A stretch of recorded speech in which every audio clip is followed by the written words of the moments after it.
Hear me, child of God. The Lord is making you to rest. The Lord is bringing you to a place of peace. In the name of Jesus, every power that makes your life difficult, that make peace impossible, that make turbulence a normal order of the day in your life, today the Lord is breaking their power. In the name of Jesus, come to the place of rest. In Jesus' name, amen. God does not send you into the day and then figure out what to feed you. The provision precedes the assignment every single time.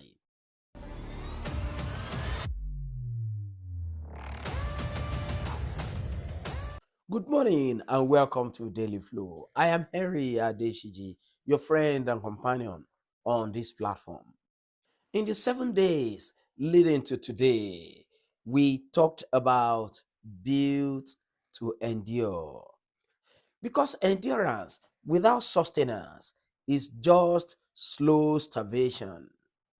Today, God restores before He requires. Make sure you share this with somebody, your loved ones, your friends, and your colleagues in the workplace. Let them also be equipped as they go into the new day.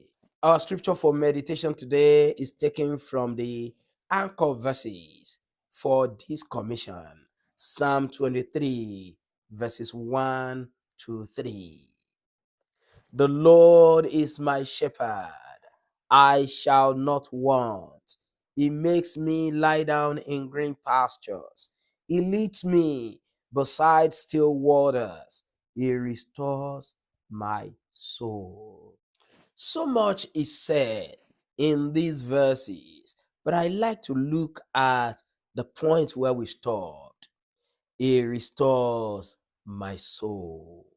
This phrase means He causes my soul to return, to come back to its original state, to be brought home from wherever weariness, exhaustion, or depletion has taken it. The root word from which restore is taken means to return, to restore, to bring back what has wandered. My friend, this is not the surface level rest. It is the retrieval of your deepest self from wherever the drain has taken or scattered it. Now, look at the sequence created by David.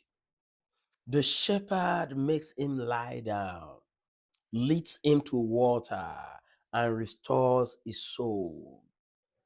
All before any battle, any valley, any enemy table. The provision comes first, the demand comes later. God is not the kind of employer who walks you till you collapse and then offers a break.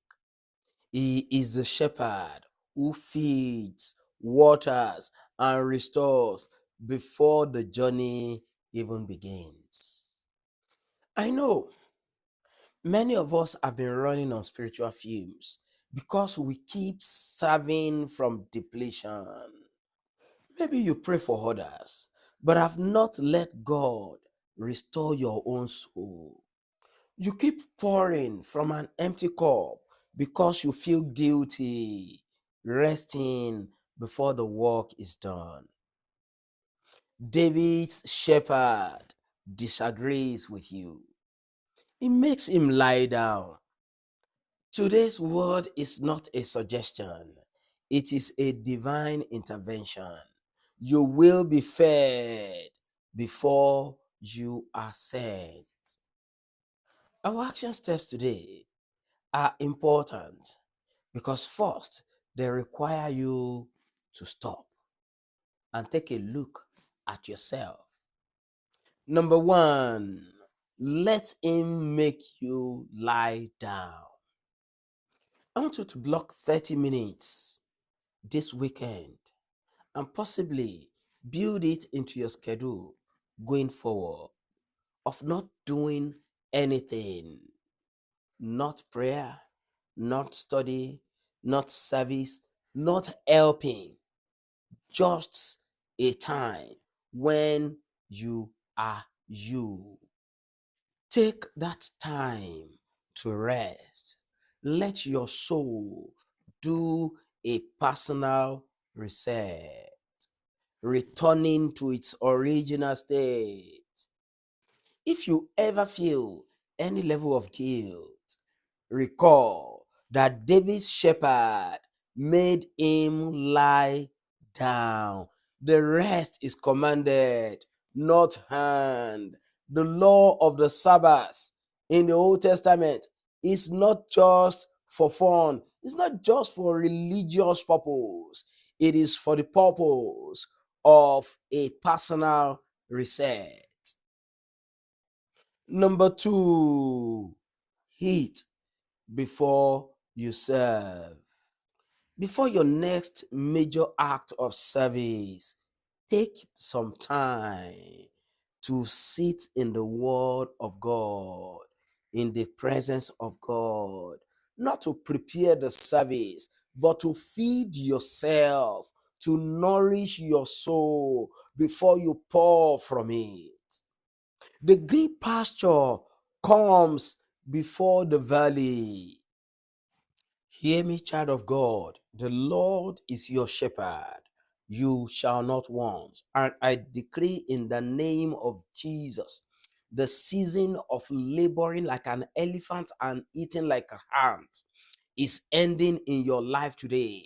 In the name of Jesus, every spirit of scarcity, every affliction of insufficiency, every affliction of hunger and lack, the Lord is terminating in your life today. In the name of Jesus. When was the last time you let God feed you before you served someone else? This is not another time to guilt trip yourself. This is another time to allow your soul to be strengthened in God's presence before you go out to strengthen others. I remain your friend and companion, Henry Adesiji. May your life be a continuous flow of heaven's grace in Jesus' name. Amen. I'll see you tomorrow.